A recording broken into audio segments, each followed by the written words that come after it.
Made for a game one with a lot of questions in the air. I a lot was of made for this. excitement at the same time. We're in Chengdu in OMG's home arena, home venue, hometown. As we go into game two. I was made for this. This is Raz. Welcome back to the LPL English after, I'll say, was just a great game one. What do you reckon? That's a very, you know what? It depends what you're coming in for, right? It's like if you have a bowl of cereal, it's like Nesquik or like, that's what you came for? Kellogg's? Excellent. No, well, once again, goals, nice and healthy, clean breakfast, or that sloppy nonsense that this tastes good. Okay. This tasted good. Yeah. It was sloppy, but it was exactly what we wanted. Exactly what the doctor ordered. I don't know why doctor's ordering cereal. Game one, MVP with Scout, by the way. I know you're all wondering because a lot of people would have given it to Meiko just cause, but it's not about that. It's about the clean Kiana we saw here. Clean. Cleaner than the volley. Cleaner. The Vladimir was better. The was. Vladimir was better, flatly put. But the that. Kiana still had great moments, and I think that's something that people will look towards, especially when they were behind. Yeah. Because when they were behind, it was the Kiana that brought them back in through a lot of these slow plays. So great from Scout and Jiejie. I think both of them did a great job of picking OMG apart in many of these instances. This is this one moment that I didn't like from the Kiana. Yeah, right? yeah. This is one of those small things, and suddenly you have 3 people behind enemy lines. 3's not enough, so they all die off that. And so the questions around like Baron run. Yeah, you know what? OMG. I love that was in the Scout highlight. Yeah, another one. I just want to humble people, all right? You get them to a great moment. You talk the praises, and then suddenly you got to show them why I didn't necessarily like their play. That's fair. Speaking of not liking their play, what the hell is OMG doing in this case? And this is legitimately the reason why OMG lost their early game lead. Icon still played well, but when you are this far ahead as a team, you don't need players outplaying. That should never be the case. You should always be playing as lame of a game as possible. Wasn't the case here. The Vladimir went off, and that's why that's the last replay, because the person who should have won that one was Jinoo. It was definitely Jinoo. But, Vladimir and the Kiana, they both played well. It was a dynamic duo. Yep, each to their own. Of course, the 2 solo kills there for Scout helped him get towards that position. And there was a good bit of comeback from EDG. That's the last point I'll say about it before we go into game 2 and we start throwing things in the air. Because that from OMG, I was proud of the early game. The first 15 to 20 minutes, I thought that was great. EDG trying to trade back objectives because they're so far behind. They needed something. OMG forced them into that corner. And I think what we need to see is, although in the early laning phase we saw 5 and World 6 play well alongside each other to be able to get great vision control, especially towards the red side jungle. But they need to know what to do with that. And I think that it's more so when they were trying for a sneak Baron with 2 people, that's a very cheeky play that, I mean, you will buy yourself time to be able to get the Baron to about like 5k HP.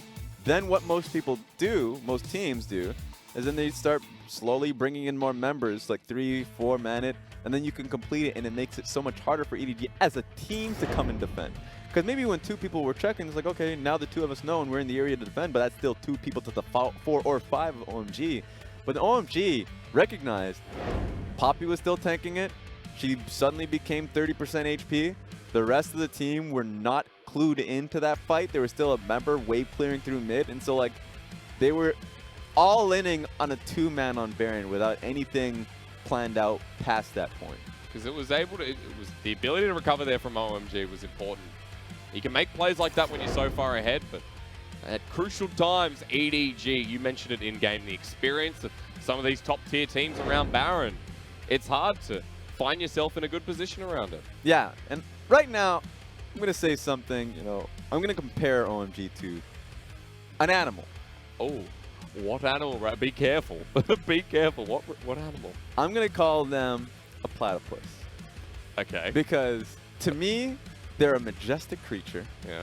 They're a creature that look like beautiful. People make jokes about them or like just talk about them very highly. But what's the purpose of a platypus? What are they trying? Like, what are they trying to actually? Not a lot of people know. Yeah. I have a lot of questions regarding said platypus. So, for OMG as a team, I still have those questions. I don't feel like I'm going to get an answer this year. Maybe they change things up in game 2. That's what I'm looking towards. See, I would have called them a gazelle, right? Where you see them striding across and you see them running and you go, that's incredible. But then they're so easy to get bitten down, right? Yes. Right? What are you giggling Nah, at? it's all good. Okay. But I like platypus. Are they native only to Australia? I don't know anything about a platypus. I have no idea. I don't even know what they look like. Aren't they poisonous? Aren't platypus poisonous? Poisonous to your heart, maybe. No, I'm pretty sure they're poisonous. Anyways, while you search that one up, Yeah, it would make actually the comparison to OMG even cleaner, because I would say OMG currently to their fans, you know, quite poisonous, because you look to them and you see such great growth within the games, and their early games look fabulous, right? Yep. And this one in particular, and we see it quite a few like sprinkled out throughout this split. But then the issue becomes, well, that hope goes for naught. Like it just gets trumped to the 30-minute mark where all of that gold lead starts to dissipate. So I want to see a lot more out of this team. This is a site of Chengdu, by the way. So whenever EDG goes into a venue, their fans come and invade as well. So a lot of the OMG fans and hopefuls, I wonder if it's a clear 50-50 split. Last time I was in Chengdu when they were going up against Suning, it was pretty predominantly OMG fans. Yep. And the few times we've seen EDG invade, it's been straight down the line 50-50 EDG OMG, which I'm still surprised about with how loyal the fan base is for OMG. I mean, it's the EDG, the roster that's gone, or rather the team that's consistently gone to Worlds, as we were talking about before. It seems like EDG, RNG have that larger audience majority in the away arena. IG at the moment, still one of the biggest crowds. I love the fact that RNG have their own venue, not because it looks sick or they deserve it or anything, but if RNG didn't have their own venue, and then they had to go to other people's venues, I feel bad for those other teams, because then suddenly like 99% of the fans would be RNG fans. So I just love the fact that now we have them just in Beijing. You travel to Beijing to watch RNG play. I think you get to a point where you become that big of a team that you need yourself a venue. And I'd say that about Invictus Gaming. I think they're the only team that don't have a venue that are that big. They definitely need it. FPX are getting to that point as well. A lot of support for FPX.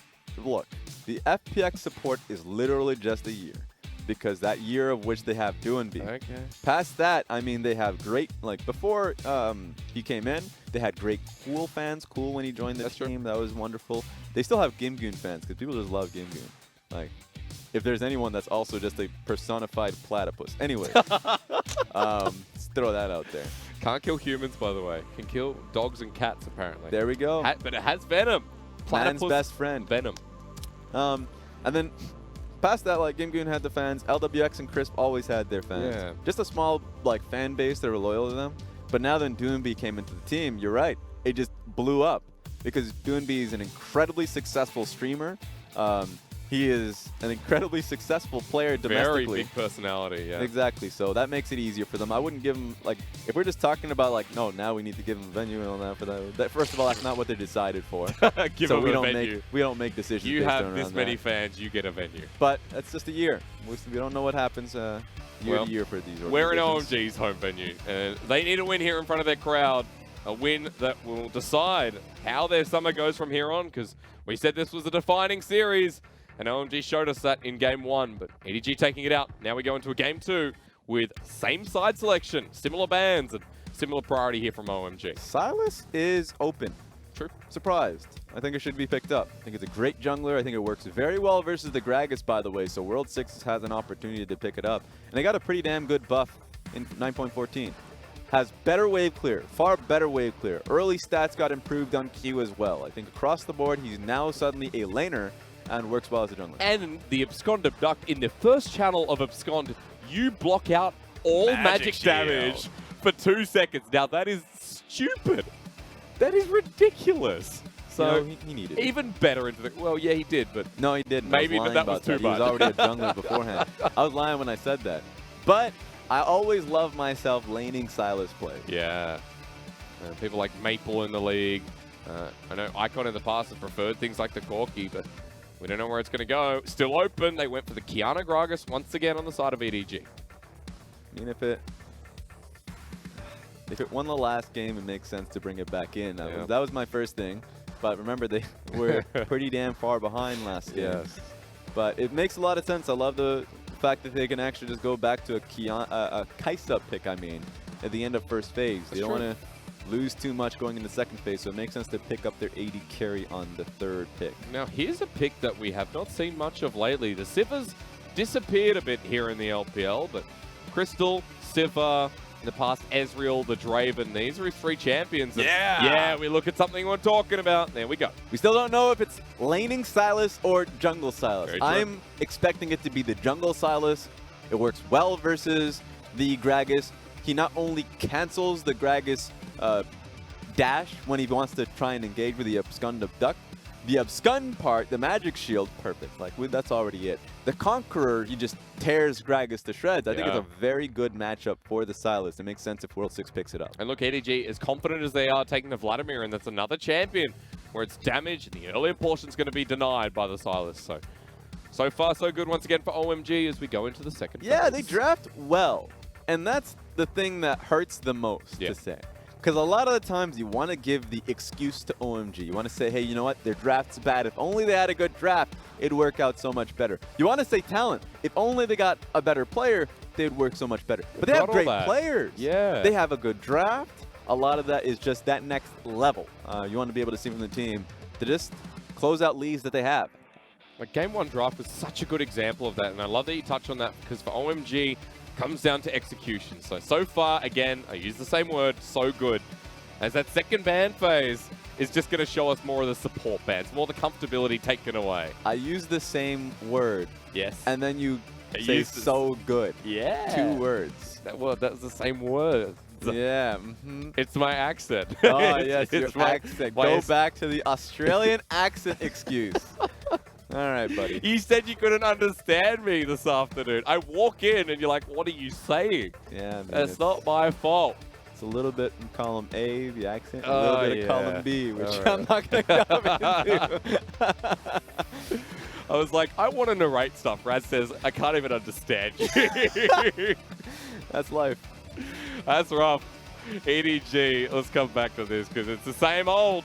4 out of 4 picks so far. We return. I'm surprised that they actually prioritized the Vladimir heavily in the first phase. I think they recognized that OMG just wanted to take that out completely if they got the chance at the second phase. So good understanding from EDG.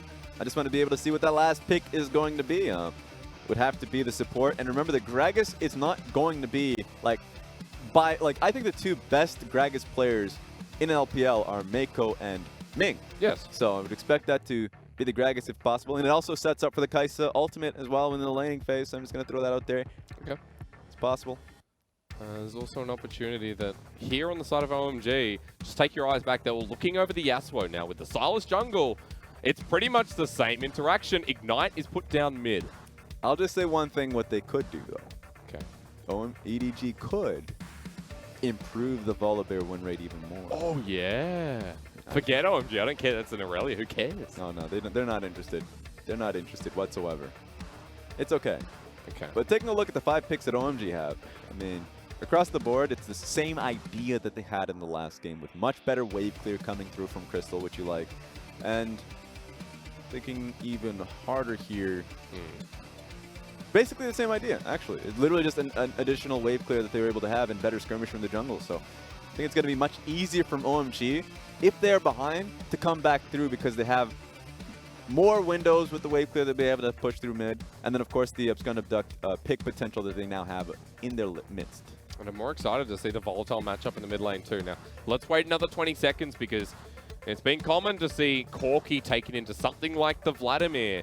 Irelia was fine too in game number 1, but if it's Icon this time, if they're switching roles. They definitely are. The Corki wants to deal with the Vladimir. Yep. 100%. You can even go Klepto into that matchup.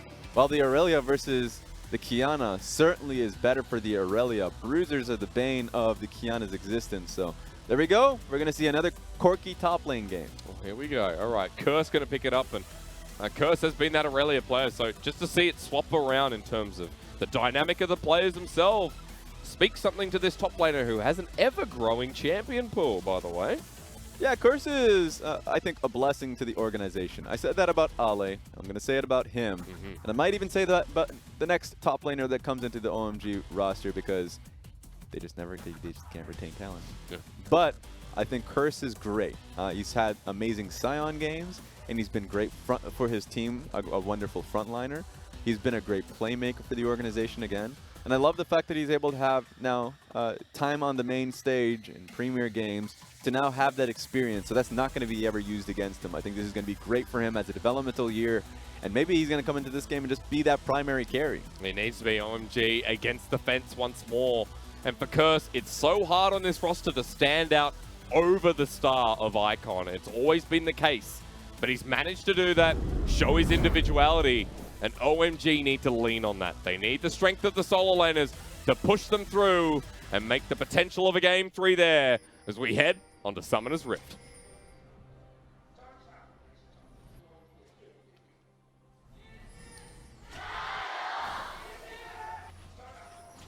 No, cut him off.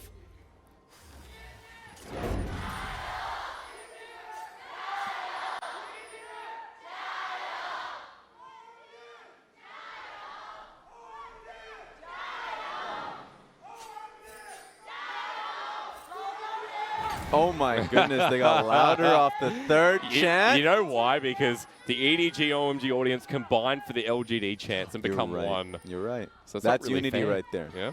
In fact, that's inspirational.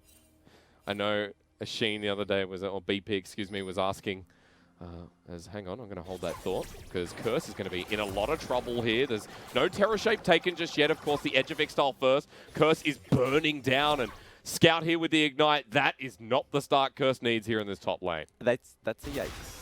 And he didn't even want that matchup too, so he got the matchup he didn't want. So not only does he have a longer lane versus the Qiyana, doesn't have the sustain because he used his first corrupting potion. Disaster mode, ladies and gentlemen. Yeah, and it's just so easy. Remember, the availability of Brush in the top lane is just so great. The ability to get the trades out quickly, as the Klepto Corki will regret this summoner in the early portion. And I really enjoy Qiyana in top lane. Been watching quite a few streams where, you know, I think the best one that I've been watching has been Finn. Finn from Rogue and LEC has been playing, streaming, you know, Qiyana up top lane. And when you're able to have that first kill, it's actually so easy to be able to get control topside and, you know, can slowly snowball that lead. Are we seeing any changes in builds? Like, is it still no. There's literally, that's the only working build for Qiyana. Okay. The only change you would have would be pre-bug fix where she went the AP like Abyssal. No, it wasn't Abyssal Mask. It was the Leandri's Torment, where you just destroy people, and then they were like, well, if you build this item before we change it, you're being banned. I remember, I think you told me, it's like in solo queue, someone said, "Are you playing Bug Qiyana?" No, they dodge. No, I said that because it happened to me. Ah, okay. I got asked in Chinese if I was going AP Qiyana, and I said no. And they were like, well, next game I go. That's even worse. As it's going to be normal Qiyana, of course. So that makes sense. The top side was set up nicely there for Jiejie while we're having a quick chat as he was spotted out on a ward. Curse backed away. Qiyana gets a bit more freedom in this lane as Icon looking for the damage in the mid lane himself. Curse backed away here now, but still heading towards that top side, so no intention of swapping with Icon. Ooh, this is going to be interesting coming out from World 6. So he got a full clear on his bot side, and he's going to be looking to contest this side of the map here.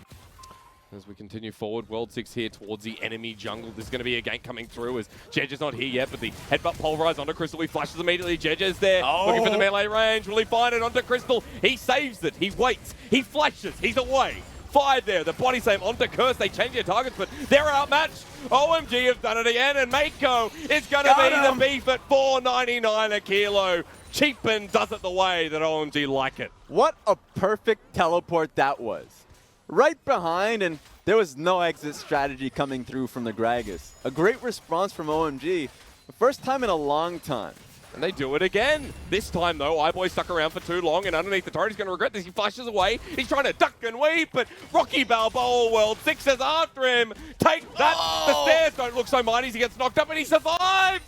How does he survive? Meiko the hero again, and iBoy may regret it, but Jiejie's after his blood. But they really pushed iBoy back, and that meant that the wave that was on his turret lost quite a bit of it. He healed. He healed quite a lot. Must have popped a pot, and he walks back to lane. But still, at the end of the day, this is another early game lead coming through from OMG. We'll have to see if World 6 can get out of this one. He does secure the Scuttle Crab, but slowed on down. Will his death be worth it? Because Meiko trying to secure that. Jinoo coming over, but only level 5. The kill threat not there.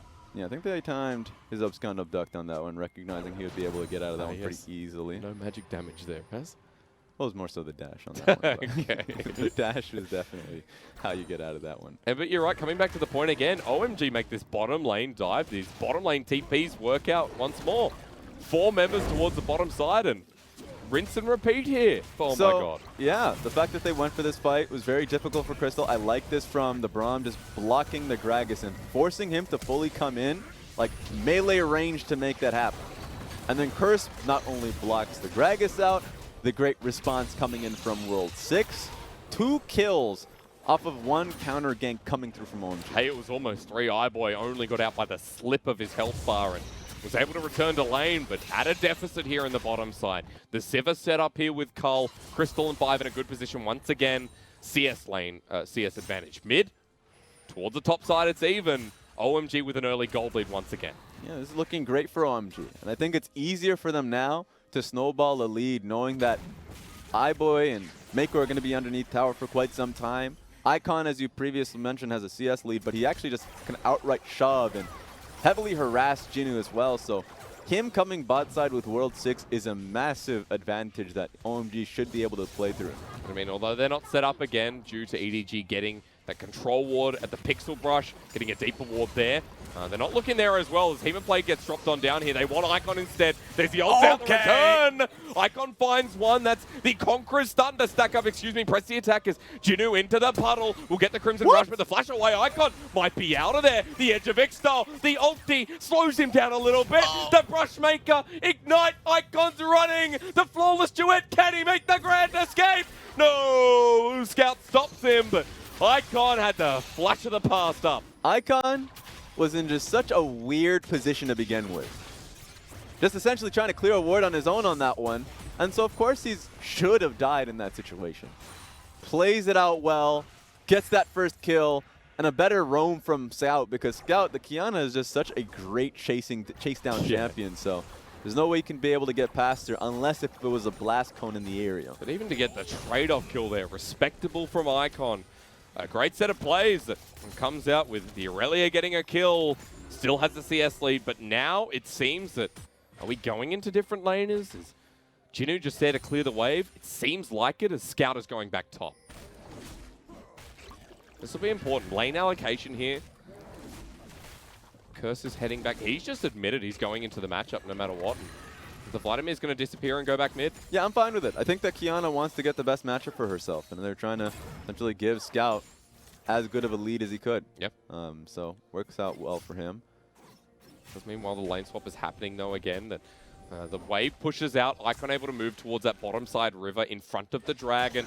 Set this up for OMG, who are concentrated as 4-man with remember, an Ocean Dragon. We came into this game saying that it was, OMG wanting to get the Aurelia into the Qiyana matchup. The Corki wanting to get the lane into the Vladimir matchup. Vladimir just gets a bad lane no matter what he goes into. It's more so the Qiyana wanting to enable herself and getting that lane for herself. And the fact that coming to this one, and Qiyana is dealing with the Corki, especially past the early game that was initially a little tough. It's perfect for her. Now she's just sitting around looking for a gank. Looking to roam. Doesn't have mobility boost yet, but the Tiamat, the extra damage with Longsword as well, could be enough if they're able to get the supreme display of talent on Icon, but he's playing very safe in this mid lane. Not only is he playing this one safe, I would say this is a pretty bad situation for EDG, where Vladimir hasn't gotten this wave fully pushed out, and he can't necessarily on his own. Needs Jinoo in the area. Oh no, this can turn well now he has EDG. Crimson Rush, but Icon just needs to get these quick trades to press the attack. Jiejie unable to come in. Yeah, Jinoo's just in a bad position, flatly put. And the wave is just not moving. It's slowly pushing into the turret, and then he's trimming the wave so it's just in a frozen position. So not much Gragas can do in this situation. Might have to wait for Scout to push up top lane and rejoin the area and maybe get a full push out. Kind of shows a testament to Icon here once again, doesn't it? Where in the first game, his laning phase was just as good. He's proving it once again against a different lane opponent. Granted, it is a winning lane. It is the Aurelia versus Vladimir, but good matchup, yeah. It's still stable. Icon shows he's a stable mid laner who shows the testament of OMG in this early game. Yeah, the only caveat is the fact that he was taking a ward solo and getting caught for it. He came out with a lead off that. Like, he still got a kill at the end of the day. But if he in most situations, and if he ends up dying in that case, then the lane goes in the opposite direction. It doesn't mean Aurelia loses control of the lane, but certainly Vladimir is far more comfortable, has about like 8 CS over in that lane. Ooh, Yeah, you're still getting stunned. It, yeah. Cursor still has the advantage of range here. Phosphorus Bomb doesn't do that much though. Looking for the big one here is the Corki. His scout will let him go. I want to see how much gold the Corki has. Of course, it's the Klepto Corki. Yeah. He has even CS towards the Kiana, but I mean, the whole goal of Klepto Corki is just to be able to get to the Trinity Force as fast as possible. And then so the second item where he wants to be able to fight, he gets an Infinity Edge, Rapid Fire Cannon. All those questions are far easier to answer when he has the Klepto to his name. I was discussing this with Clement the other day, and we were talking about good timings for the Trinity Force, and we kind of decided on 13, 14 minutes being the standard Trinity Force pickup here. So that's the time we're looking at here as we come into 11 minutes. The Sheen already picked up. Haven't seen how much gold he's sitting on right now, but after pushing that wave in, I'm sure we'll get an answer soon. There's World 6 towards his top side as well now. Rift Herald, are you actually going to be started? World 6 looks to commit, but Control Ward means it's going to be spotted out. Yeah, just clear it out. See what you can do past this one, because the lanes have been so consistently good for Icon and Curse that even if the Control Ward caught them initially, you can just pull out the Rift Herald and do it there. It's going to be on EDG to bring up an extra member to stop them. Now, Mobility Boots on the cow, so he's able to move his way up here. The mid wave is pushed down and steady. Rift Herald checks out on blue buff, and it's rare that they get to meet. An Icon to pick up blue buff, and they disengage. So OMG force up EDG to the top side. Yeah, just, small visitation hours there for the Rift Herald. But just a great response from EDG, bringing up Alistar just in case. Yep. Now here comes the all-in. Well, they might need a little bit more. That team and play burnt down by Jinoo as the Vanguard that's used. Double flash. Jinoo just walks out of there with style. The first one makes sense. It's more so the Braum that didn't. Oh, but we're doing it again, Raz. Yeah, get him. What do you think of Curse? Well, he thinks he's out, and he's right. No more follow-up here from Scout. Doesn't have the damage just yet. Yeah, just Valkyrie'd out just in case, even with the distance created. But has flash and Terror Shape available. I'm ready for anything. I think the Corki is as well. Doesn't want to deal with this champion. That's fair. There's OMG back away. That's going to be the top lane set out anew. I talked about those timings for Trinity Force. Not there just yet. The Sork shoes picked up instead here from Curse. So still able to deal with Scout. He's actually done very well so far as EDG. They're sticking towards the top side here at 12 minutes. It's a lot of CDR coming in from Jinoo right from the get-go, because that's the components he went for. Yep. Went straight CDR, so it's going to be easy for him to heal up and stay underneath turret. That's why he's now starting to do well mid lane, starting to push back.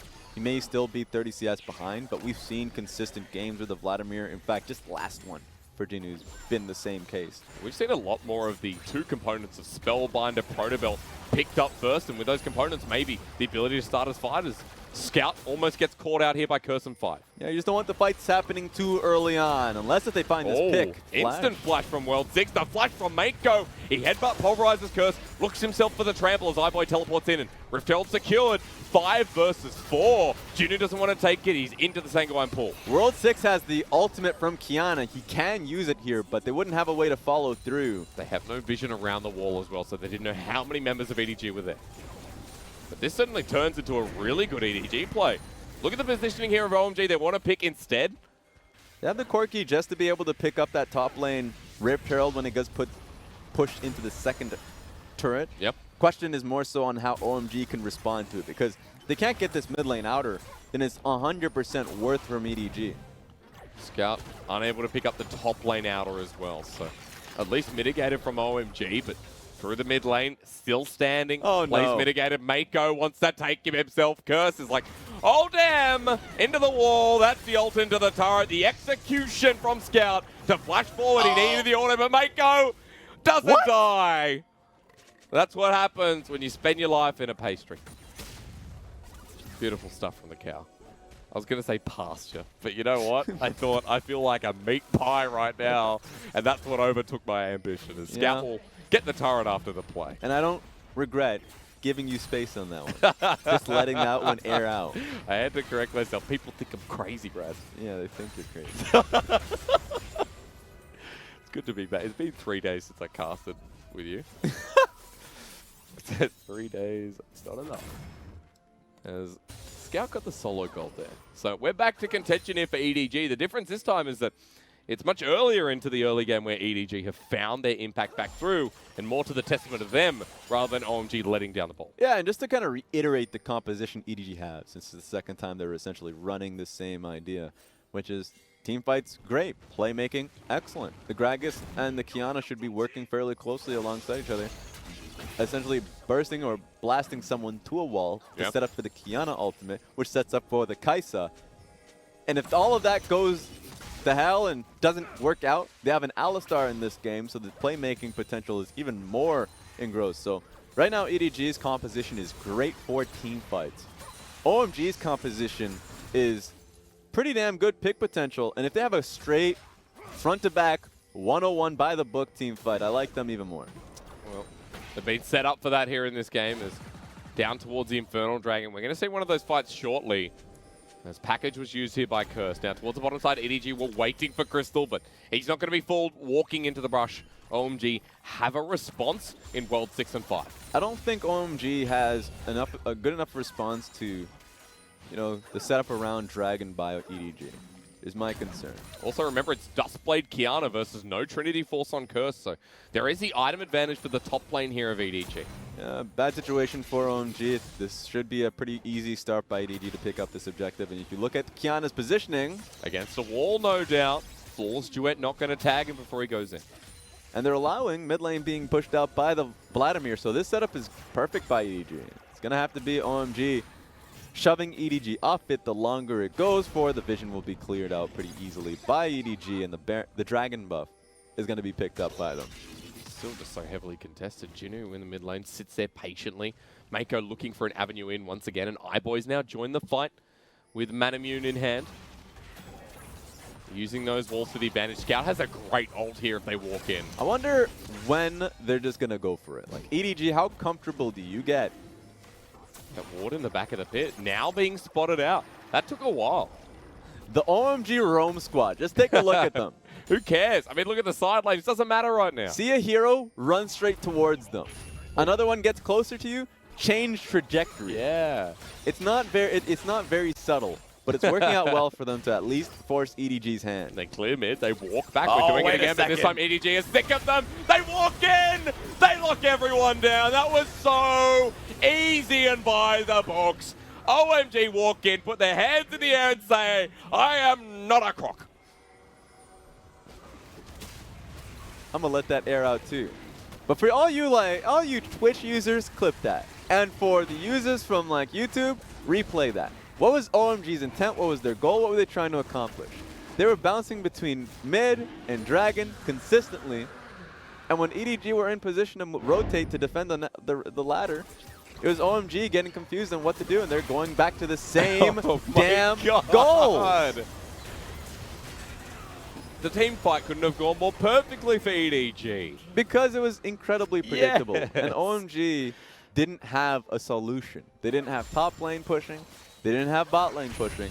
They were literally just bouncing between mid and looking for Dragon and clearing out wards. And EDG recognized that and got a great combo. That's the moment when you're an Alistar and you're like, this is my perfect game. This is amazing. Because everyone came towards Meiko and he got the knock-up of a lifetime alongside the Qiyana ult. So easily done again. OMG throwing that one in the bin. They're now down in gold for the first time in this game. They lost the Infernal. They've lost a lot of vision control through this mid lane, and even the priority through this lane is now in contention. As Scout getting walked into again. Okay. Crystal needs to be careful. Double Edgevic style there from Scout. This is what could happen. This is a turning point. You talked about it a little earlier on, saying that the comparison between Game 1 and Game 2, I mean, EDG is coming back a little earlier now. Infernal Dragon picked up by EDG. The next one, the gods of RNG have told us it's going to be a second Infernal Dragon. Yep. And they're starting to burn cooldowns off of OMG. OMG, like, we'll do it. Oh, wow. We'll do it. Yes. Change to the next bush. But it's the turret dive this time. Good Flawless Duet, the ultimate onto Jinoo. He dodges away, two-man Hema play. He's kiting around the turret. This might be the turnaround. He has himself a Crimson Rush. OMG, get Alfred. Get out of there. He just ran them around the damn turret. And now it's awkward for OMG because they're losing far more. If this is just going to be a trade tower for tower, you're losing mid lane and bot lane tower at the same time. Oh, let's see if they get... Oh, wait a minute. Their position. Turn back to the mid lane. Yeah, what's happening? Because EDG had the flank. Curse, Crystal, iBoy by himself, but seemingly, until Scout comes in, drink something.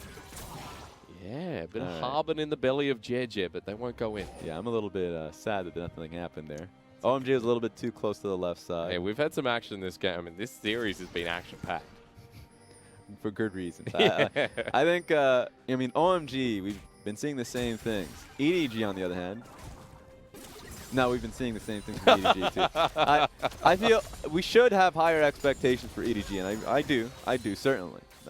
Only problem being, when you get yourself in these ruts early on in the game, it just comes down to what your opponent is doing, and EDG is acting to their opponent very well. Yeah. I was going to ask you whether you think EDG are that team that constantly play up to their opponent. I got part of an answer there. A team like, I guess, RNG and IG when they run into each other here. Yeah, certainly. I mean, the last series I don't think is indicative of what we usually see from EDG. No. Let's see what happens here, though. And this series has been one different one entirely. Is on the hunt, finally popped here from Crystal. The first time I've heard of it. Jinoo, how did he get there? OMG, oopsie daisy, World 6. Uses a Kiana ult and it just traverses outside the Dragon Pit. 4 versus 5 now. iBoy was tunneling to see if he can ult into for that proc. Would have been able to take down the Sivir pretty easily. But now we're in a great position for EDG, waiting for this wave, could be able to pick it out, and OMG's in a tough spot. I mean, they still want to take a look at Icon. The confidence out of this man as Crystal walks to the bottom lane and just wants to get something. It seems like he's the smartest individual right now because OMG getting engaged on. EDG are forcing them out of the side wave, and that's the turret finally going down. Well, I mean, OMG did a great job enabling him, holding onto the river pretty firmly just so he's damn safe in being able to pick up the turret. That's true. That early game lead we're talking about for OMG is now gone. And we just need to be able to see those team fights work out well for them. Gun Abduct is still a great pick opportunity and option there for World 6. And the damage Crystal, you know, we essentially alluded to, is certainly there. Yeah. Essence Reaver, Infinity Edge. I wonder what that Zeal is going to turn into. If I'm looking at the enemy team, I definitely think it's going to be a Phantom Dancer. Yeah. I think there's way too much backline damage coming in and assassinations. If I'm a Sivir in this situation, yeah, there's going to be damage coming at you. Like, consistently, we already saw what the Vladimir did last fight. Kiana's going to be trying to accomplish the same thing. I mean, when you talk about Phantom Dance, I wouldn't be surprised if iBoy does the same thing again. He's got a Zeal in inventory. Game 1, it was the Phantom Dance, the third item here from the Kaiser as Meiko's caught out. Cow on the run over the wall. Yeah, pop it. The shields go up and Meiko having to burn a summoner. OMG starting to get proactive with their picks. Looking at the top lane wave, and it's looking pretty decent for EDG. I don't know how many minions exactly, but it should be pretty good for them, and it allows them to do this for a long time. Scout just over the wall, sends the brush up the edge of Exile. Curse coming in. The Flash and EDG have gone too far, but the ultimate from Icon doesn't land. They send one out in response. 5 gets launched into the air. Explosive cast the return as Jinoo drops the Hema plate, goes golden, heals up all his health. This vampire needs to be nerfed. Curse ignited. He knows it's good night as Scout 5-0-2 in this game. That's disgusting. OMG got a great cast to throw them right back into their team. Like, World 6's ultimate did them wonders. Unfortunate that the Vladimir got even more damage to the back line. Healed up to half his HP bar. Like, he definitely flourished in that fight. Yeah. And now the Vladimir has a double Infernal. So, we're going to keep ticking that clock. Vladimir double Infernal, Kai'Sa double Infernal. Like, this composition last game took over pretty easily. This time around, I mean, OMG need to start acting here. As you talked about the power spike, how big Crystal is at the moment as well, but he hasn't had a chance to actually flourish in these fights. There's been none of those simple front-to-backs that you said you loved from OMG, because EDG don't give them a chance. They've been so damn messy. I mean, they'll get to that point. True. I think right now the Sivir's goal is literally just do the boring wave clear concept. Take a look at this one, fight that came through. Scout had an initial great idea, was invis initially, and then it was invis out. So he should have died. Unfortunately, that's what Kiana is able to accomplish. And then coming into this fight, where I mean, Jiejie should die here, and Jinoo should die here. Thankfully, Jiejie is down, but Jinoo just goes straight back to full HP. So we're just talking about how the fight should have ran. Scout got outplayed right from the beginning, and the Jinoo got bursted down, but because of the nature of the champion, they were outplayed. And ultimate on 4 people as well, that'll help. As Jinoo towards 2 items now. I want to take a quick look at the Kiana because we've got a Night Vow second, or rather the other item, Crystal, launched in, locked down, they've abandoned him. That was a great explosive cast. Surprised the hell out of him. 2 games in a row he gets picked out in certain situations. The last one I don't think was punished heavily by EDG. This one, you're right next to Baron buff. Edge of Night, I'll correct myself as I was talking about before, as we look towards Baron. Over to the side of EDG, Scout has found himself bit of World 6. Ultimate launches around the wrong wall, but that's what Kiana does. Golden, the ult returned, and the supreme display of talent now over to OMG as the Vanguard's edge locked into the backline, but EDG have already taken out one member. Icon is in the middle of trouble, stuck in the middle. A double kill over to the Vladimir. This is all but secured as only a trade-off onto the jungler and the top lane. Only one person alive on the side of OMG. World 6 is the only man there. At least Crystal came back up since he was dead on the initial play. Teleport. Oh, no. Oh, Crystal. No, that's not going to happen. Okay, look. It can't happen twice. Yeah. Not possible. They're going to respect him. He pushes out the mid wave and gets the bare minimum, it seems, after that play. Is at least for OMG, them taking out the jungler, and you could say, you know, one other member meant no Baron. Taking a look at this one, so a lot of damage going on towards World 6. Very easy to get the kill initially. Of course, he ends up surviving a little bit longer than he should.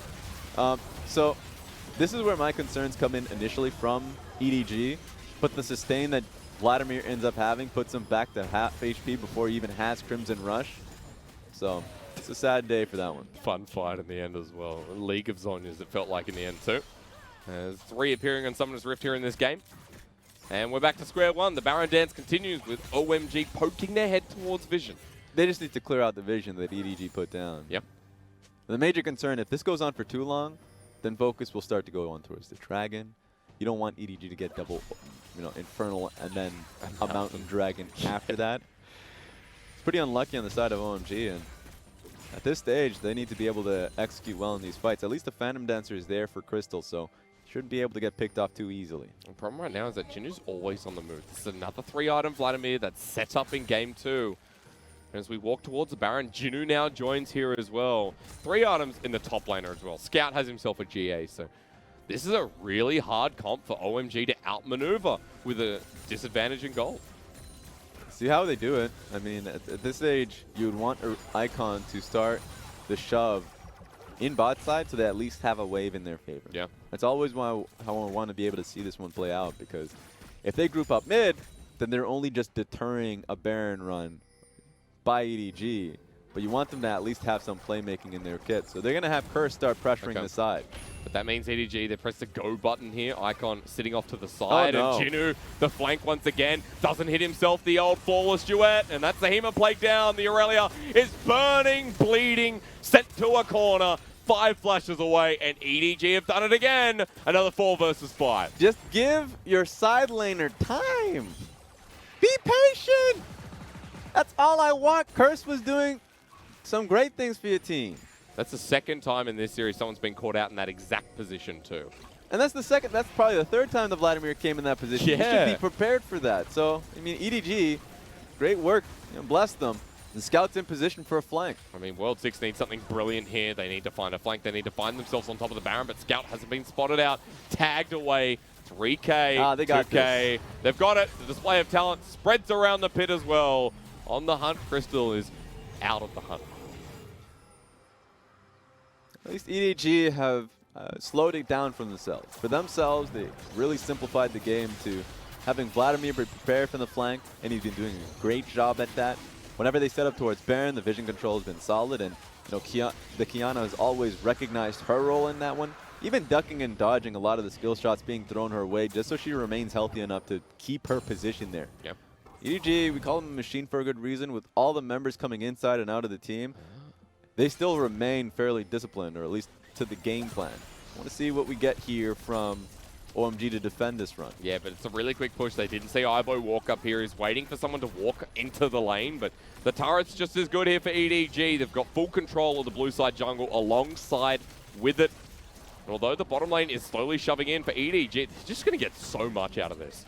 Yeah, they should be able to get this inhibitor too. It really just means whether or not, it depends on whether or not EDG are comfortable in looking for at least some resources spent. I'm talking about the Vladimir ultimate, Yeah. the Gragas cast, just as space created, unless they get a really good pick, just so they can try and take this inhibitor tower down. It's not going to be the case, though, but it's a thought for the next play. Still 2 minutes for the rest of the Baron here in game 2. The bottom lane is going to be the next call, of course, with the only inner turret left remaining. And a lot of questions towards OMG, how they can find a miracle in this game, but more so, how they can actually just develop this team. Another good early game that this time has fallen by the wayside even quicker than game 1. Yep. They got literally everything they wanted. They didn't get the correct lane matchups, But it was still fine. I was pretty sad that they didn't actually give Corki the best matchup as possible, too, because Irelia is still going to get control over the Kiana. True. The Corki is still going to get control over the Vladimir. It won't be as, you know, as large as the Irelia would. But then past that point, like, again, situation where pick ban was perfect. Yeah, execution comes down to it again, and EDG have had the better execution with the stolen Hema play used here on the side of Jinoo. He heals up even more thanks to Vladimir, and inner turret goes down anyway. That is an ult, maybe 2 for OMG. They got Kiana pushing out in mid lane too, so they have options. And top wave once again not set up here for EDG, but it might not matter. Pushing into this inhibitor turret, you got a minute left of Baron buff, and the nightmare continues for OMG. At least they're still defending this one out pretty easily. You know, Scout's still here creating pressure and isolating Icon. Let's see what ends up coming through. Oh, All no. in. Just flushed with a Hema play. That's 4 members for Jinoo lockdown, and easy as that. Vanguard's edge is too late. Good night, Icon. It was nice knowing you. But when Dracula steps into your base, says, how's it going? In an Australian accent, you say, well, it's been a banger, and it's all over from here. That was wonderful from Jinoo. Probably thinking about the fact that game 1 he didn't get that MVP when he should have. Now Picks the same damn champion, and you better believe he won't get robbed this time around. He's definitely going to get it. A 2-0, a unique 2-0 at that for EDG to continue the road to playoffs. And the conversation is never as simple as, oh, well, the Vladimir lost the early game. 20 CS advantage for his opponent. That's never the case. No. We learned that lesson when Top Esports went against Damwon. And Nuggery was in a bad position, but guess what?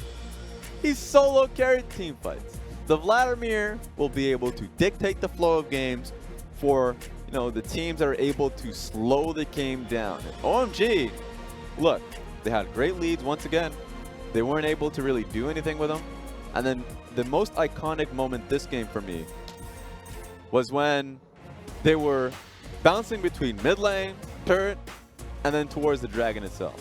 Their bot lane wave was bad, their top lane wave was bad, and EDG could essentially rotate consistently to protect mid, protect dragon, and then protect mid, and then group up in a bush, recognizing they're just going to do the same thing. The roam squad that came through as OMG is a constant thing, and at least this time around, OMG learned that lesson where they gotta adapt.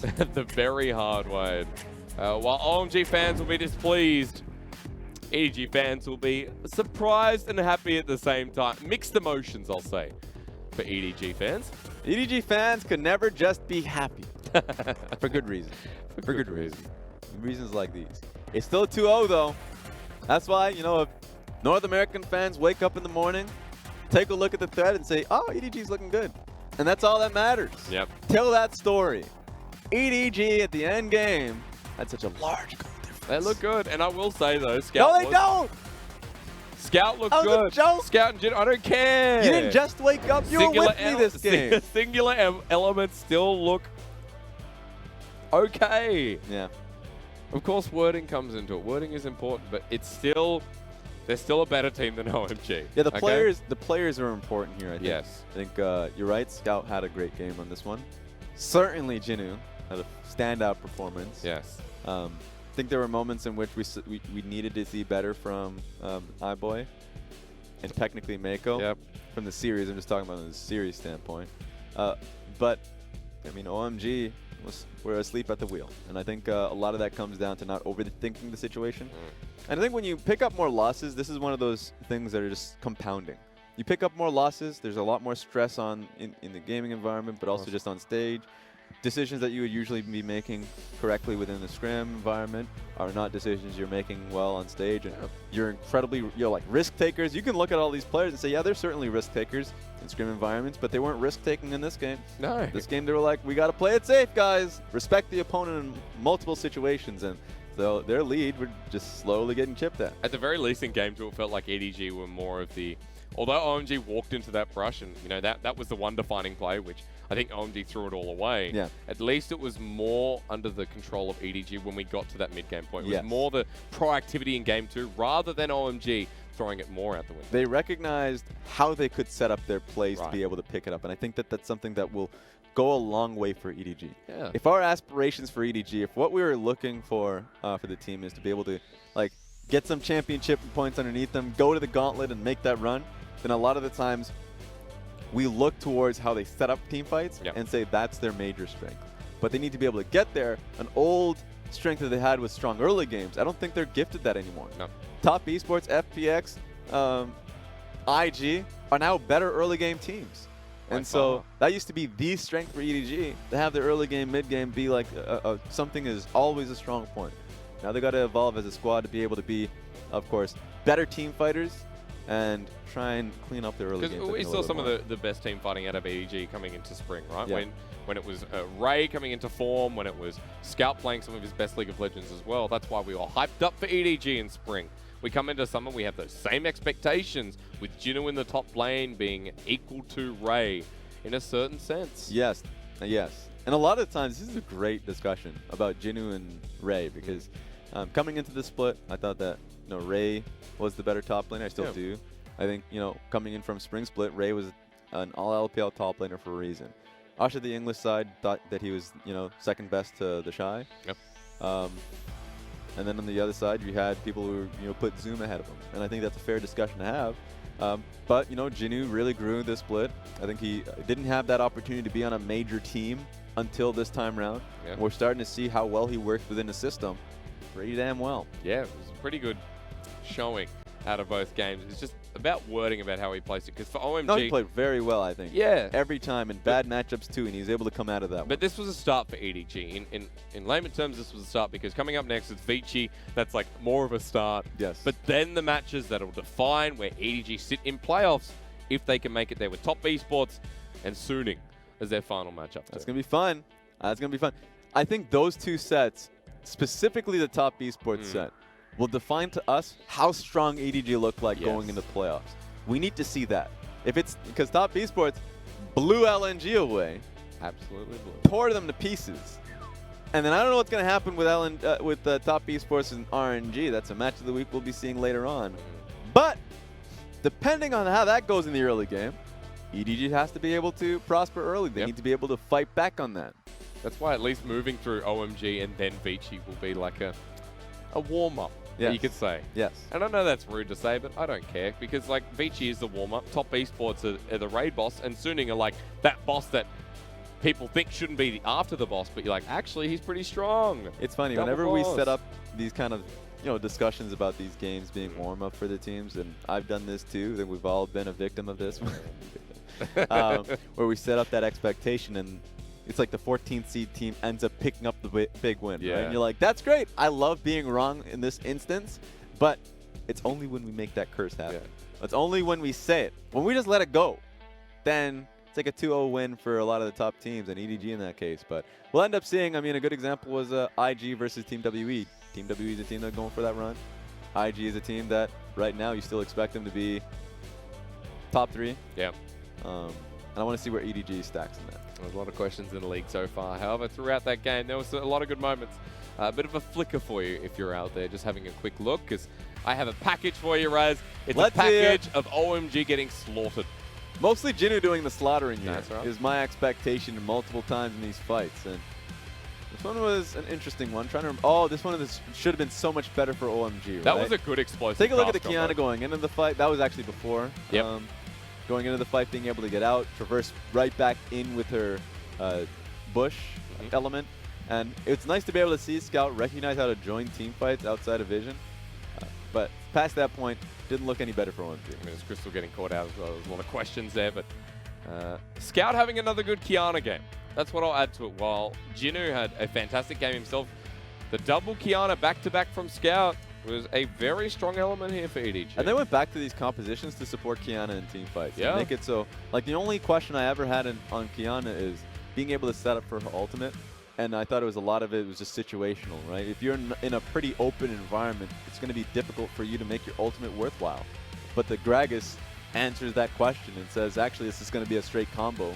So it doesn't matter where the fight ends up happening. I'll make you get a little bit closer to the wall and make it easier for this Qiyana to thrive. So those were those moments. I think that Qiyana is a great pick that every time I look at these champions, I say it should be banned. I think there's 10 other champions that are right in front of it. I think there are 5 other champions, more specifically. The Silas is one of them.